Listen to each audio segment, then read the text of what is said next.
Hello friend, কেমন আছেন আপনারা? আশা করছি তো আপনারা ভালো আছেন আর ভালো থাকবেন।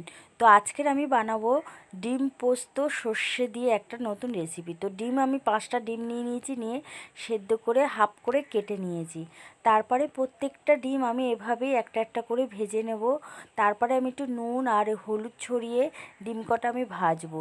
তো এইভাবে ভাজলে না ডিমটা খেতে খুব টেস্ট হয় আর খুব চটপট রান্নাটা হয়ে যায়।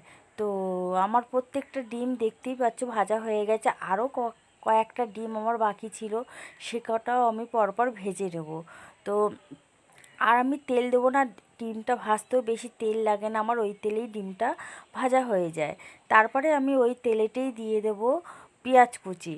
তো এখানে আমার দুখানা পেঁয়াজ কাটা আছে, তো দুখানা পেঁয়াজ কুচি দিয়ে দেবো। তারপর আমি টমেটো কুচিয়ে নিয়েছি, একটা বড় টমেটো দিয়ে দেবো। কিছুটা ভাজা হয়ে যাওয়ার পর আমি নুন হলুদ দিয়ে ভালো করে মশলাটা কষিয়ে নেব।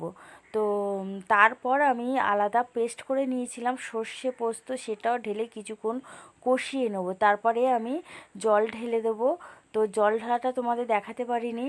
তারপরে ডিমটা দিয়ে দেবো, ধনেপাতা কাঁচা লঙ্কা দিয়ে আমি এভাবেই পরিবেশন করে দেবো। তো দেখতেই পাচ্ছ রান্নাটা আমার কত সুন্দর হয়েছে। তো বন্ধুরা, আমার এই ভিডিওটা যদি আপনাদের ভালো লেগে থাকে তাহলে একটা লাইক ও সাবস্ক্রাইব করে দেবেন।